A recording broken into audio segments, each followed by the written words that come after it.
This is a poem, two question poem. Whenever you come across a poem, read it, try to understand whatever you can, and answer as many questions as you can. If they're really tough or confusing, leave it and move on. If there are two questions, one will definitely be easy, and you can solve the passage pretty fast because it's a poem. It doesn't have too many words per line. Day by day, I float my paper boats one by one down the running stream. In big black letters, I write my name on them and the name of the village where I live.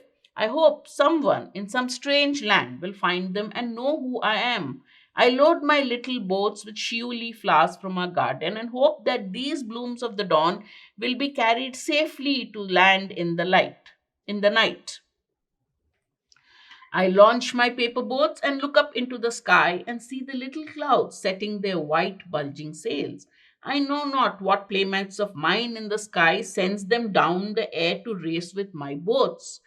When night comes, I bury my face in my arms and dream that my paper boats floats on and on under the midnight stars. The fairies of sleep are sailing in them and lading is their basket full of dreams. All right. Now, when you read this passage, the first thing that comes to you, somebody talking about playmates, dreaming, writing names on the boards. This is the protagonist, the person who in whose voice this poem seems to be written is that of a child, right? I mean, why would you talk about playmates if you're not? And why would you talk about writing your name that somebody somewhere will read it?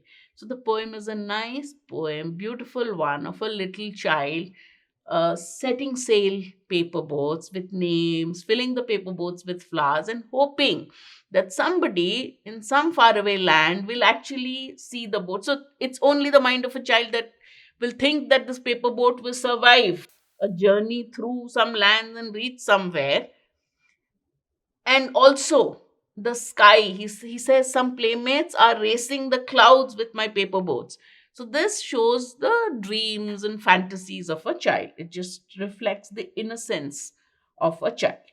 What does the author best mean by this line? So, whenever there is a quote from the passage or a poem, we go back to it. But let's first quickly read. If we can understand from here itself, we don't have to go back to the poem. I know not what playmates of mine in the sky sends them down the air to race with my boats. What is he talking about? He's talking about the clouds, right? Let's quickly go back and see. I launch my paper boats and look up into the sky and see the little clouds setting their white bulging sail. So when he's looking at the sky, he sees clouds, and the clouds seem to be in the form of white bulging sail. So he says, I do not know what playmate, which child up in the sky, which playmate of mine is racing those boats in the sky with my boats. Right? That's the answer. So let's look at the options. The poet has no friends and is longing for some friendship. He just looks at the cloud and says, somebody is racing clouds, racing boats in the sky with my boats in the water, with my paper boats in the water. So one is way out. Dark clouds threaten to destroy the poet's flimsy paper boats. He does not say, he just says white bulging sails. White clouds are not dark clouds, therefore B is out. The poet thinks that some other playmates have sent clouds in the sky to race with his boats. That's what he thinks. I know not what playmate of mine in the sky sends them down the air to race with my boats. This is literally also what it means. Therefore, the correct answer is C.